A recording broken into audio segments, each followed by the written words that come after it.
So Ed, the way past the schema is to actually put into motion circumstances in your life where you can test out or act as if this new revised way of looking at yourself can influence Mm-hmm. your life. Mm-hmm. And so the circumstances, the hundreds or thousands of circumstances that you've marshaled in Mm-hmm. support of the I'm defective, Right. or there may still be some of those, but Right. what we're looking for is actually to put in motion some circumstances for you to test out this other way of looking at yourself. And I wrote down here, I'm a complex person who's had problems but also has strengths. Right. Yeah, I have both. Okay. Right. And I mean, there are chances to put this in motion in the workplace. There are chances to put this in motion in your personal life. Since we've talked so much more about work, in your personal life, do you see any opportunities coming up to try to put in motion this new way of viewing yourself? Well, I could see it with Gwen because she was saying that kind of thing is, you're a good guy, but you have some weaknesses to work on. I think she's kind of telling me that, but I don't want to call her back and do that. So, um, well, the only other thing I can think about is, my daughter is it's a good, solid relationship, but sometimes I don't, she wants to talk about her mom and things she's doing there, but I don't want to do that because it just makes me feel like I messed up that whole thing, the marriage, and I scarred her for life and all that. So it just makes me feel really bad. Do you think somehow that you've conveyed to your daughter that it's not okay to talk about these things?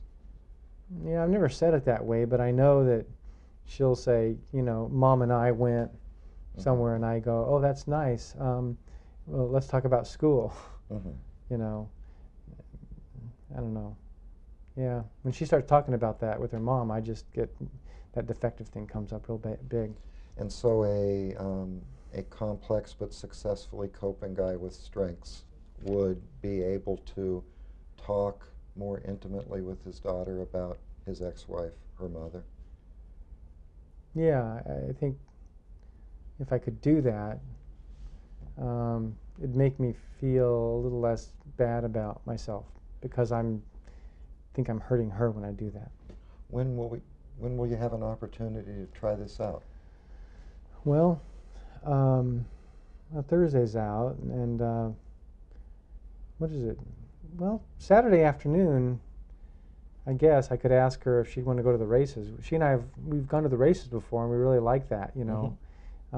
It's the season just started, and we haven't done it since last season. So I could see if she could go to the races. Well, it sounds like a good idea on a lot of different levels. But so you think that the intimate conversation will just happen naturally?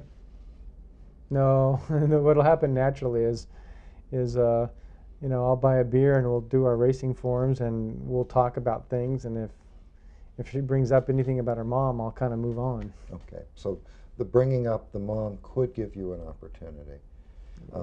Does she bring up something about her mom every single time you're together? No, I think she's learned not to do it, to be honest. Okay. I think I think I haven't done good by her that way. So how would you make the opportunity to try out this new way? At the races. Well, I could just say it. I don't know. I guess I could say, how's your mom, or how's Sally? That's her name. Mm-hmm. My ex is Sally. I guess I could say, how's Sally?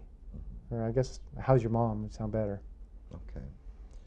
And I don't know your racetrack. You've got how many minutes between races? About 18. Okay. And you're sitting close enough, there's not so much noise and commotion, you could have this conversation? Yeah, we could talk about it there. It'd be all right. People are into their own thing, and I think it's pretty, it's not too bad saying, how's your mom? Mm-hmm. It's not too much. Okay. And help me, what's your daughter likely to say? Well, I think she'll be a little shocked that I asked, to be honest. Mm-hmm. I think she'll just say fine. I think I've probably you know, not let her talk about it. So she'll say, "Well, fine." Well, fine. Yeah. So Okay, thanks. yeah, right. Let me see your racing form. Right, and then I'll probably want to do that too. Like, let's just look at the racing form. Okay. And so a guy who's capable of establishing a more loving and intimate relationship with his daughter might plan to handle fine differently. Yeah, I think I should help her or allow her to talk more about what she does with her mom. And how could you get across that the rules are changing? Well, I guess I could just say, I asked you how your mom's doing, but that sounds a little critical. Mm-hmm. Like you didn't tell me. Mm-hmm. I guess,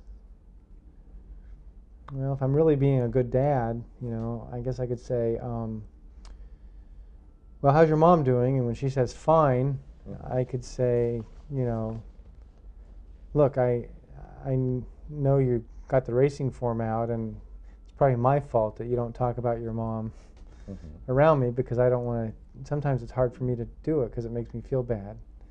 And but I'm really interested in you, and what you and your mom do together, and how she is and how you are.